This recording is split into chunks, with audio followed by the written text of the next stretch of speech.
نحمدہ ونصلی علی رسولہ الکریم۔ علماء اکرام، مشائخ اعظام،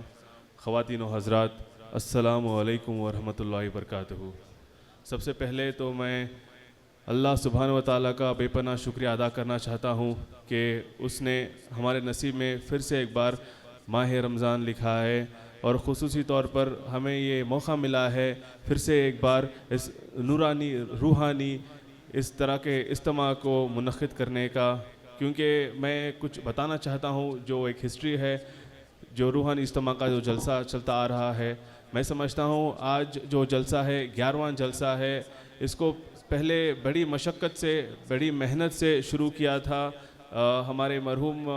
الحاج خادر حاجی صاحب اور میرے مرحوم والد صاحب جناب انور شریف صاحب اور دیگر حضرات سب مل کر، ان کی ایک کوشش رہی ہے حنفی حضرات اور شافعی حضرات کو مل کر ایک عظیم و شان جلسہ کریں، اور اس جلسہ کو میں سمجھتا ہوں ایک حد تک ہمیں کامیابی ملی ہے، اور خصوصی طور پر اس بار یہ ہمیں خوشی ہے اس روحانی جلسے کو یہاں پہ منعقد کرتے ہوئے کہ کئی سال کے بعد سلطان العلماء حضرت شیخنا ابو بکر مسلیار صاحب گرینڈ مفتی آف انڈیا آج یہاں ہمارے اس جلسے پہ تشریف لائے ہیں، تو ایک اسپیشل اوکیشن بنتا ہے ہمارا۔ تو خصوصی طور پر جو حضرات ہماری دعوت پہ تشریف لائے ہیں، خصوصی طور پر ہمارے گرینڈ مفتی آف انڈیا سلطان العلماء اے پی ابو بکر مسلیار صاحب، جو اپنی صحت اتنی ٹھیک نہیں ہے تب بھی ہماری دعوت پہ تشریف لائے ہیں، میں اب میرے دل کی ابھی گہرائیوں سے آپ کا استقبال کرتا ہوں، اہلاً و سہلاً مرحبا۔ اسی طرح سے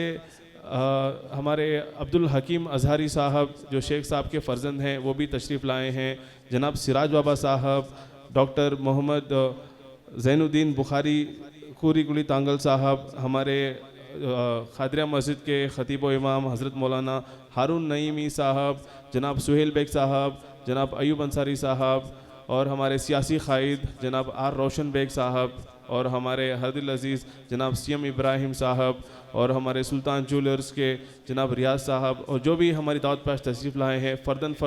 میرے دل کی گہرائیوں سے آپ کا میں استقبال کرتا ہوں۔ یہ کلمات کہہ کر میں اپنی جگہ لیتا ہوں۔ وآخر الدعوانا ان الحمد للہ رب العالمین۔